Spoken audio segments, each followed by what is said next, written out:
ગુજરાતમાં આગામી દિવસોમાં વરસાદની આગાહી. ગુજરાતમાં આગામી 7 દિવસ દરમિયાન કેટલાક વિસ્તારોમાં ભારે જ્યારે અન્ય વિસ્તારોમાં મધ્યમ વરસાદની સંભાવના છે. હવામાન વિભાગની આગાહી મુજબ ખાસ કરીને ઉત્તર ગુજરાતમાં વરસાદનું જોર વધુ રહેશે. આ ઉપરાંત સમગ્ર રાજ્યમાં હળવાથી મધ્યમ વરસાદ ચાલુ રહેશે અને આ વરસાદ 2 કે 3 સપ્ટેમ્બર સુધી વરસતો રહેશે. કયા જિલ્લાઓમાં વરસાદની શક્યતા?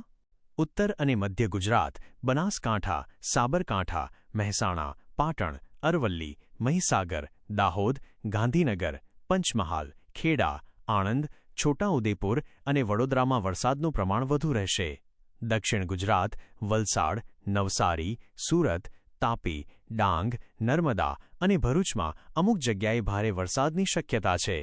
સૌરાષ્ટ્ર, ભાવનગર, બોટાદ, સુરેન્દ્રનગર, દેવભૂમિ દ્વારકા, ગીર સોમનાથ, રાજકોટ, ઉપલેટા અને ધોરાજીમાં મધ્યમથી ભારે વરસાદની શક્યતા છે.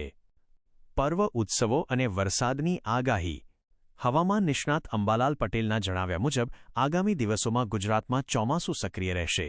તેમણે જણાવ્યું કે ઓક્ટોબર સુધી છૂટાછવાયા વરસાદની શક્યતા રહેશે. ગણેશ ચતુર્થી, ગણેશ ઉત્સવ દરમિયાન પણ વરસાદના ઝાપટાની શક્યતા છે.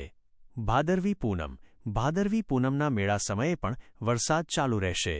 નવરાત્રિ, નવરાત્રિ દરમિયાન વાતાવરણ વાદળછાયું રહેશે અને બફારો અનુભવાશે. આ સમયગાળામાં અમુક જગ્યાએ વરસાદના ઝાપટા પડી શકે છે.